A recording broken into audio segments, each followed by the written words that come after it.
The locals are telling me that this much cold, this much snow, this late in March is like unheard of. So we wanted a good winter, and I guess we really have gotten it. And I remember saying we're looking forward to winter, but we'll see how we feel in March. And we're starting to get there. I'm looking forward to going sailing and some warmer days, get some paint and varnish and boat work done. It's been great to go skiing. It's been great to go ice climbing. Really, really enjoyed it. Actually, more than we even thought we were going to. But we're ready for some warmer weather.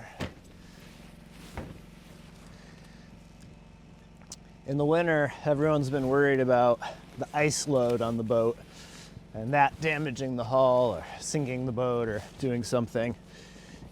And a bigger concern in my mind is actually a potential snow load. The snow is pretty light and fluffy, so it's not too heavy. But it happened in Alaska this year. They got a huge snow, really wet, heavy stuff, and it sunk a whole ton of boats. Because you put thousands and thousands of pounds, tons of weight on top of that boat, and you push it down in the water, and you get it low enough that somehow water starts to feed back into the boat, and down she goes. So Arabella is a long, long way from being sunk by this snow. I'm getting it off more for visibility inside and protecting our little roof here. But even this, Arabella she'll set up another inch.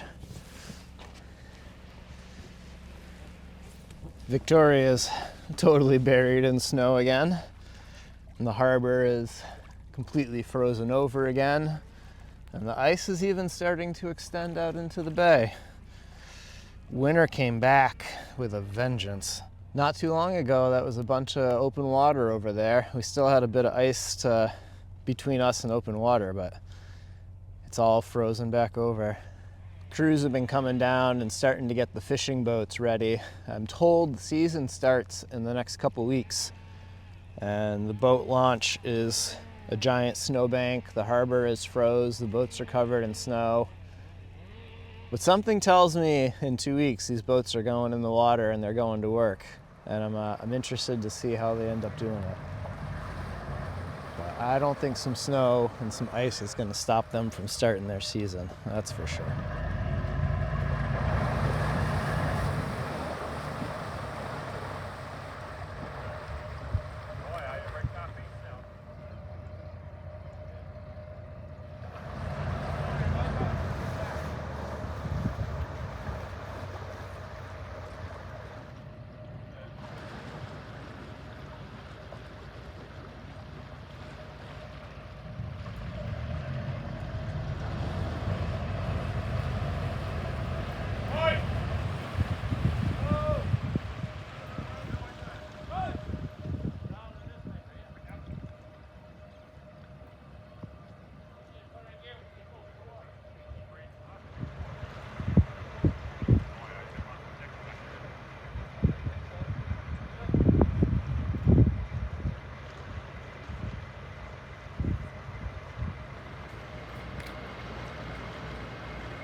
Oh, so close.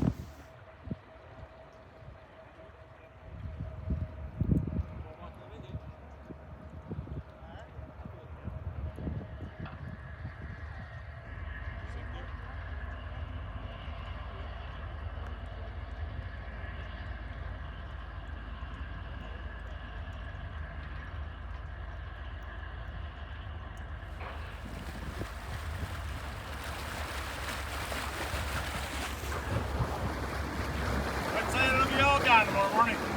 High price, balls. Yeah. Anyway, enjoy the rest of your trip. You too. Safe travels, safe season.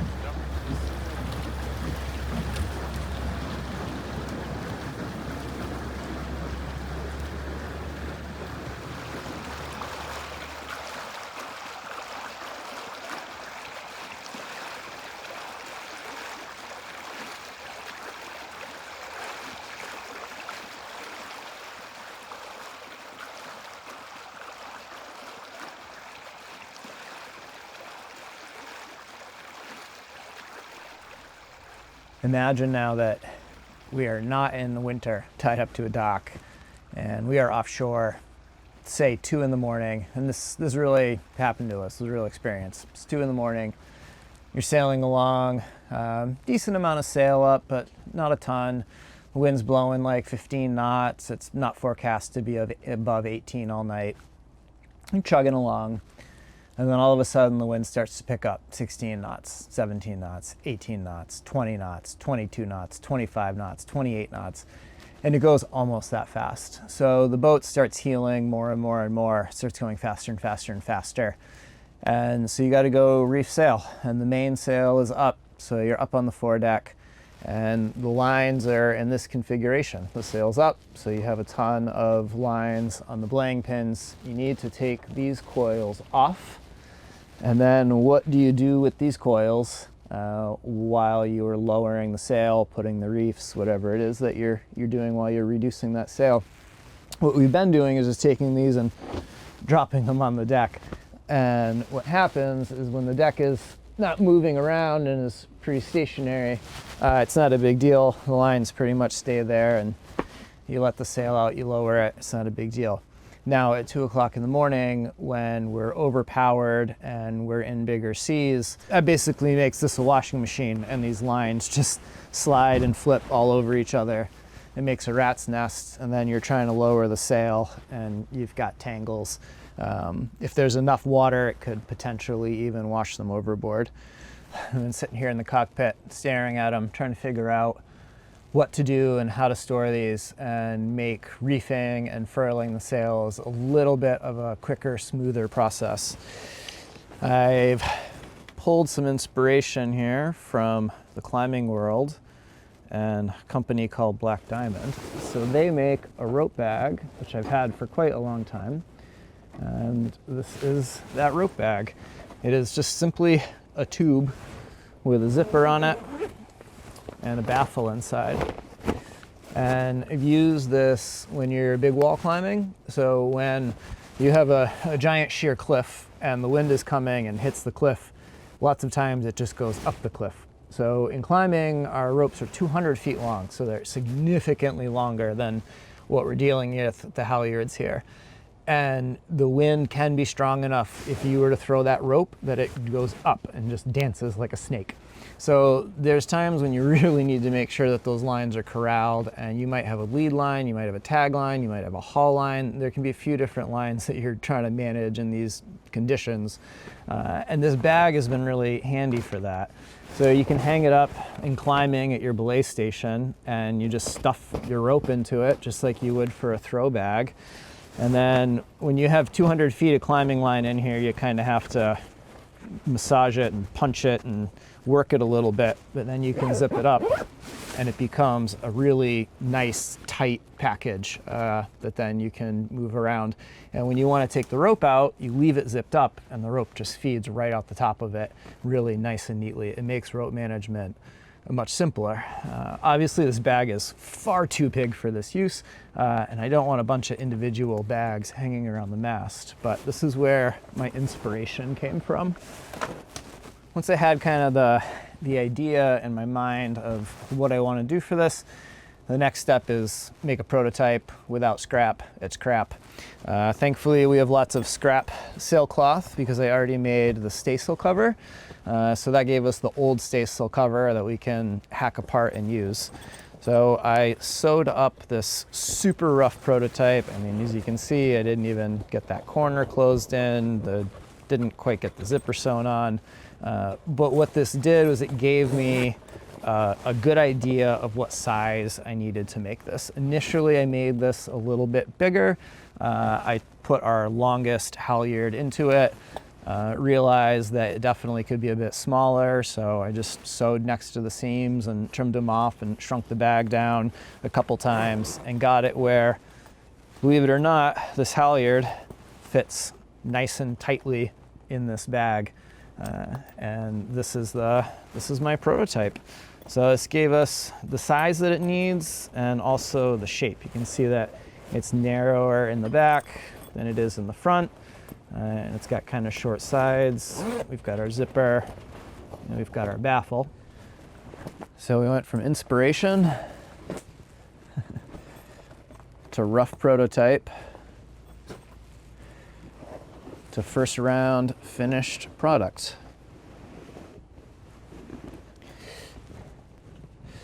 So as you can see, there's a mesh ring on the inside that's going to go around the mast, and then sewn to that are a whole bunch of mesh dividers that break up our pockets. We've got a buckle on the top that we can clip and tighten up around the mast, and then I put a zipper that goes from the top down without a pull tab on it, so you don't get it confused with the other zippers. That'll zip it shut around the mast. And each of these I put a nice pull tab on it, so that's easy to find even in the dark. You can unzip them. You've got the mesh baffle, and then that gives you this really nice big compartment. You can just shove that line right in there and then zip it right up. So there's 6 belaying pins on each mast, and I made 8 pockets. So we've got, one for each line, and then we've got a couple extras. It'd be nice to have some sail ties stored up by the main. Even just having one empty here in the mizzen to stick a jacket or a water bottle or whatever in will be really handy. I think this is going to make a really big difference. And you flake the line in there just like you do for a throw bag. Just stack it in and it'll run smoothly out the top. And I think that this will make reefing and furling the sail a lot easier. You won't have to drop those coils. They'll already be in the bags. You just undo the belaying pins and let it run. They're all contained. So this is the mizzen bag. I've got to make one for the main that's just a little bit bigger, but otherwise the same idea, same principle. And I'm going to run through that whole process now about pulling the measurements, doing the layout, and all of the stitching that goes into getting all this put together. This was one of my more complicated and ambitious sewing projects yet. I'm pretty happy with it. You might be wondering what the solution for the hardware here is when the bag goes on. This pad eye can stay. This is where the reef lines get terminated to, and those get run up tight on the mast around a belaying pin. So those can go actually underneath the bag, I think. I don't think it's going to be a big deal there. And then this cleat, I just have to move up a little bit so that there's enough room on the bag just to be able to get to that. And this is the cleat for the reef line. There's only one reef here on the mizzen. So if the bottom of the bag or the top of the bag rather, is right at the bottom of the cleat, you'll still be able to put the reef on there and not have that be any issue at all. So we just gotta bump this puppy up just a little bit and plug these holes. Not a big deal.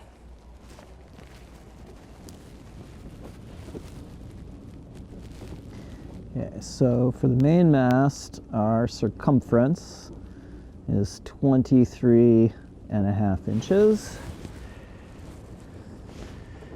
And then if we go from just below these pins,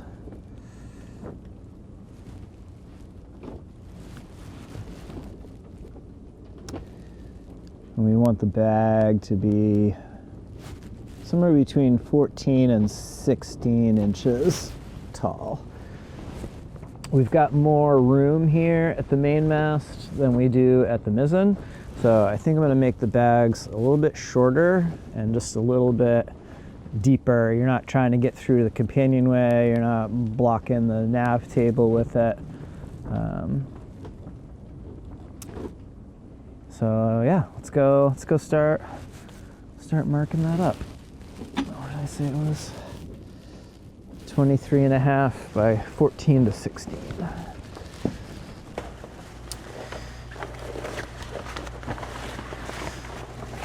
This is the remains of the staysail cover. I'm going to use this to do all of our figuring on and make patterns with.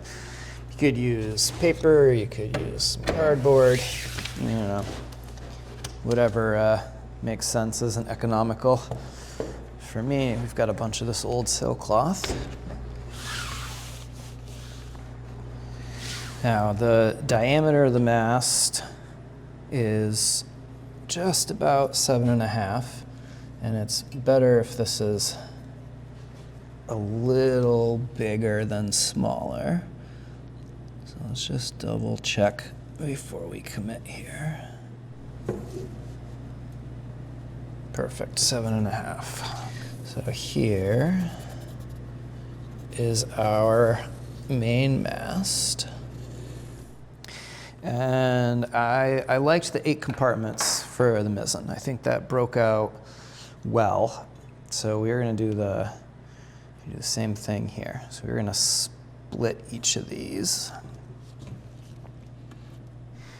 And we could get fancy and cut and sew all of these on the circle. But instead, what we're gonna do is just clip those corners. In my opinion, it's gonna make cutting out pieces and sewing things a little bit easier. Okay, now that gives us our mast, our straight line. These are gonna end up becoming the very bottom of the bag. So now we need to decide how big we need this to be. So that's what that would look like. How does that compare to the base on our template? Oh, that's pretty good.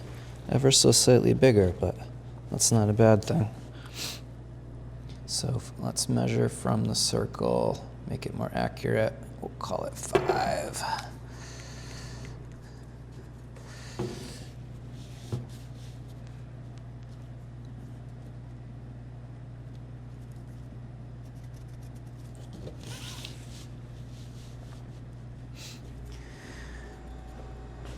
Okay, so there's our compartment, and we need to account for the hems.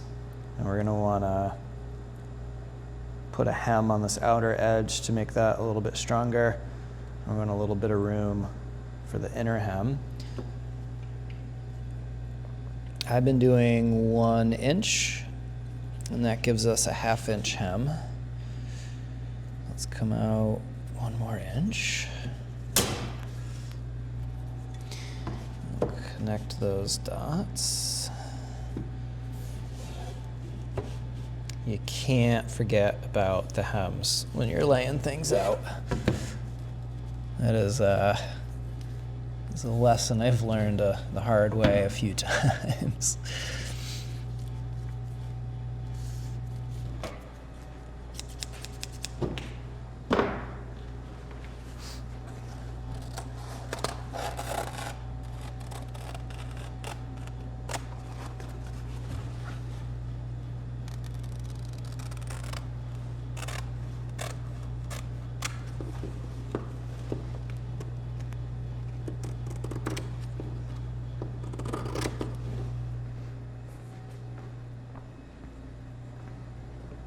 those will end up getting folded back and hemmed. That'll end up getting folded back and hemmed. And that will be the size of our pocket. So for our verticals that get sewn in here, let's see, when I did this, that's what I did. Yeah, I made that a pretty big hem at the top. So we're gonna add an extra 2.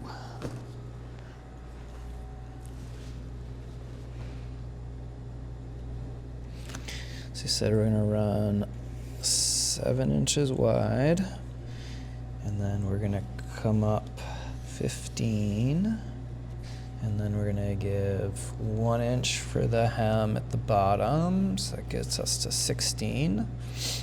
And then we're gonna do 2.5 inches for the next hem.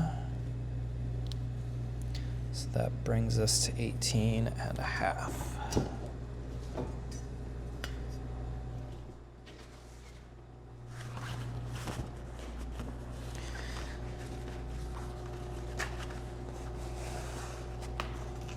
So that'll get hemmed, that'll get hemmed, that'll get hemmed, and that'll get sewn in there.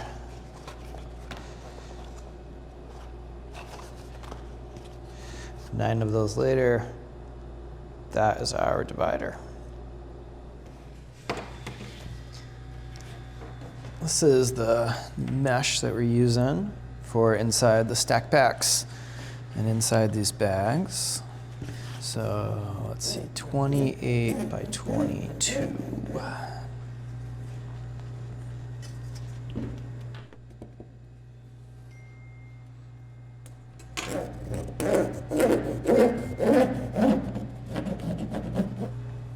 Just double check all these. 22, 22, 28, 28, 3 feet, 3 feet. Good enough. All right. So for our 28 total, which is this way, there's 1 inch end hems.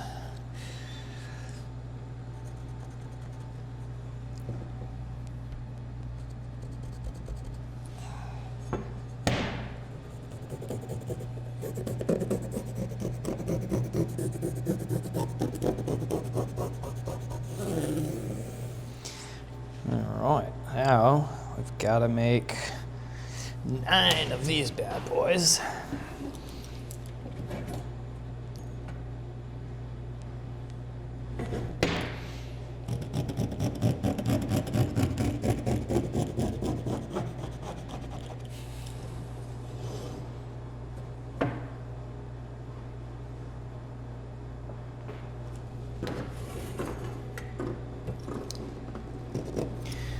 One, 2, 3, 4.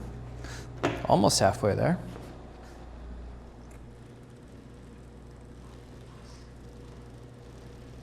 All right, there's 8. I'm gonna make 1 more of these.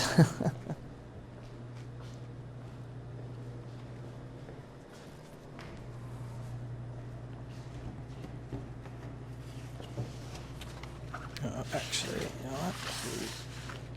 We do that and just trace it. That's smarter.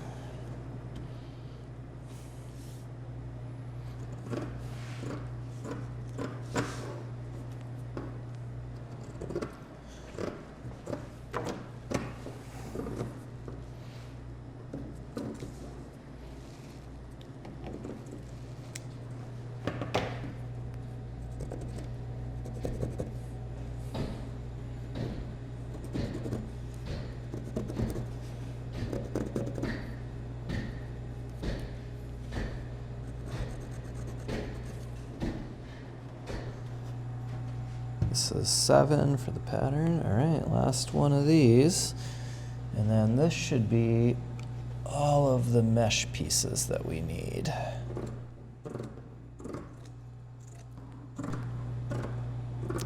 then there's still all the fabric pieces to do. If you ever look to have custom one-off work done and you're amazed at how long and how expensive it is, all of the figuring and the laying out, man, that's so much of it. In some ways, it's faster to make 100 of these than it is to make 2 of these.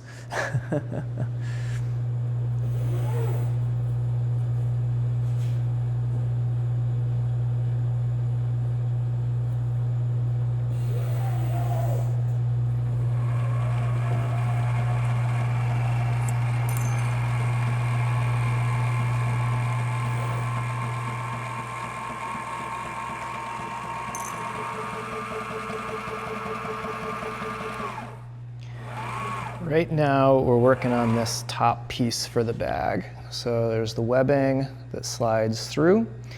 It's got some mesh on the inside, and then it's got this piece of blue that's hemmed on the ends, hemmed on the sides, folded and sewn around. And that is our top attachment point around the mast. And that is what I have laid out here. So we have the webbing that's run inside the mesh. And we have our blue covering that's folded over. And I have this webbing tucked real tight against the top and clipped quite heavily, because the last thing we want to do is catch a corner of that webbing with the stitching. We want that to be able to slide in and around and be smooth in there. So we're just going to stitch this right across the bottom, and that'll be the first part of this assembly. These are vertical lines where all of those individual baffles are going to go, and this will be that bottom edge that gets sewn in. Well, let's get this piece sewn on. It's fun to be assembling stuff.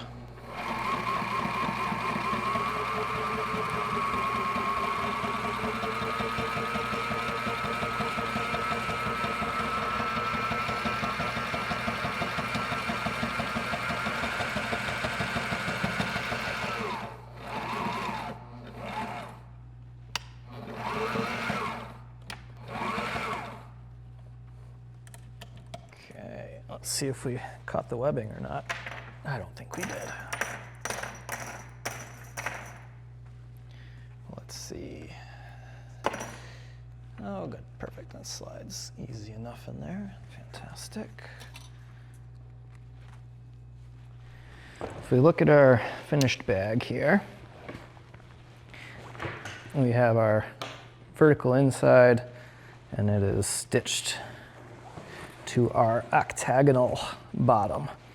And that is what we are doing here. So this will be our vertical, mast will go in here, and then we're gonna sew this so that when the bottom gets brought out, that seam is on the inside bottom corner of the bag.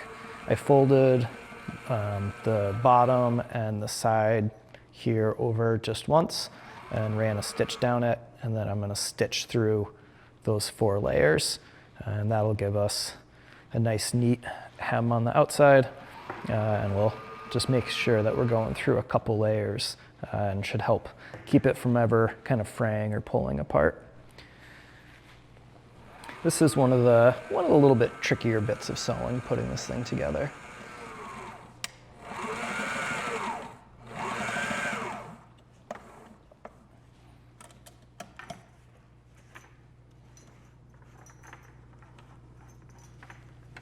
Oh, I think we ran out just at the end there.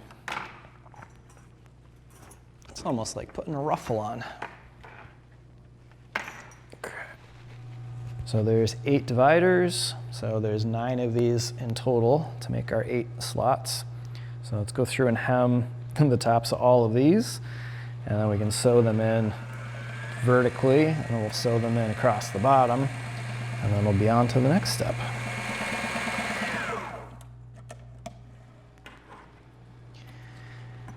I'm getting the baffles sewn in, and I elected to start with the material in the machine. So you can see that I've got this all rolled up and put a clip on it. So as I've been feeding, I've been putting that through the machine, and then as these get added, they get folded over and they end up outside of the machine.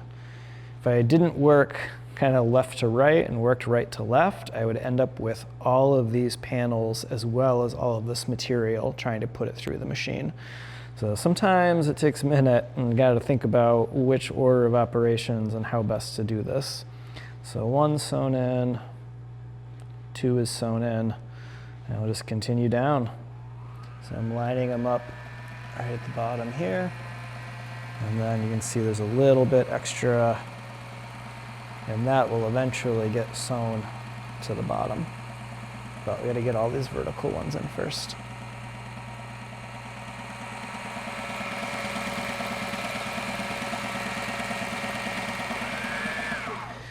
The interior part of the bag is all done here. Now it's on to the exterior. These are going to be the internal baffles. So I just folded the edges over and hemmed them to make those nice and neat. There's 8 of these for the 8 pockets. And this is going to be our wrap around the outside. I hemmed the top edge and the 2 ends. I did not hem the bottom because that's just going to get sewn. It's going to put a banding on it. It'll be easier than trying to, can't really fold that in and hem with everything around it. Now what I got to do is cut each of these lines down to the top mark, fold over the edges and sew those so there's kind of a half hem on there. And then that will be the slit that this will get sewn into on either end so that when you open it up, it'll create that expansion. And then there will be a zipper that gets sewn in.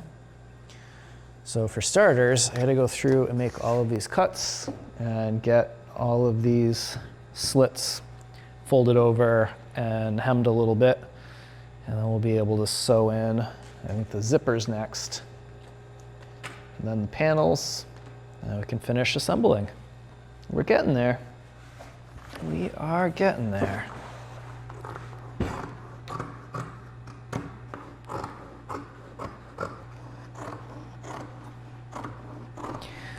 Now what I'm going to do is take this over to the sewing machine. And I'm just going to fold this edge back and sew it down. And then these will get sewn in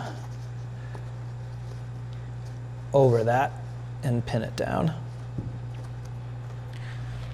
So right now I have black thread in here. And we need to switch it out for the blue. Through the pigtail, 2 wraps on there, through the tensioner, into the hook, through the arm, through the guide hole above the needle, through the needle itself, and then through the foot. All right, so top is rethreaded. Pop the bobbin out of here. Grab this partial blue. These are all pretty short runs, so we'll get this one used up. I run this by hand, and it'll pick up our lower thread. All right, we are run with blue, and let's get to work.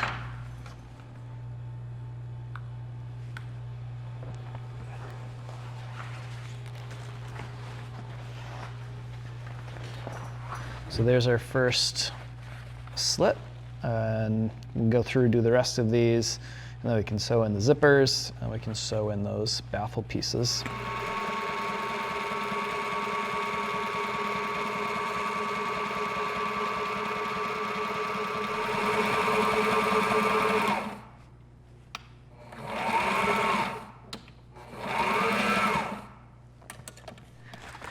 All right, now I gotta send this through the machine. So let's roll this up, make that a little bit of an easier process. There are a couple pins on there. Keep that from unraveling on me while I'm moving it all around in here.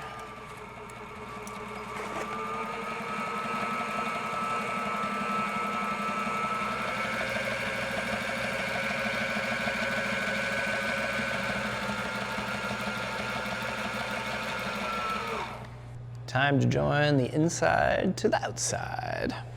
So we have a line drawn between our baffles, and that's where each of these divider panels are gonna get sewn. So we're gonna take this end and we're gonna roll it up. And we're gonna take this end and we're gonna roll it up. This is gonna go through the machine. It's gonna go outside the machine. And you can see that line through the mesh. And we're just gonna sew that mesh to the fabric, and then take the next one, bring it over, sew it on the line, the next one over, so on and so forth. And this whole thing will end up becoming a circle when we're done. Almost done. This thing is intricate. There are a lot of little pieces to this.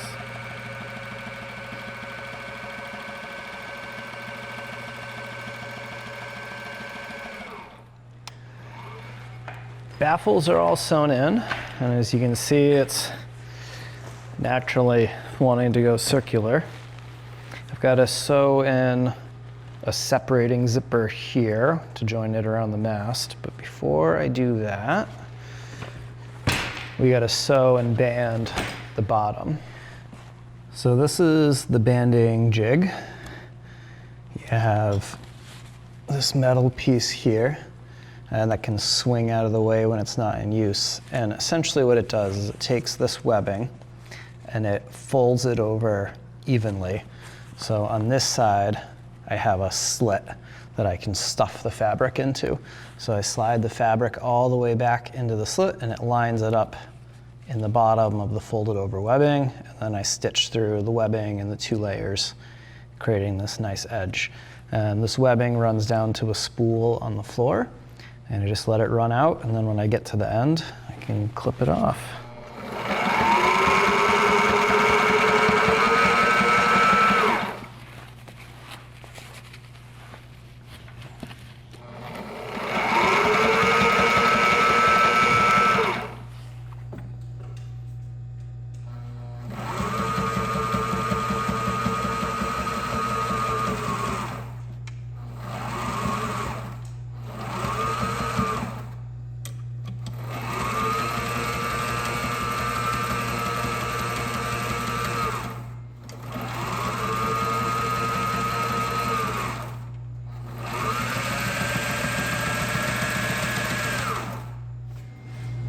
And that's a wrap.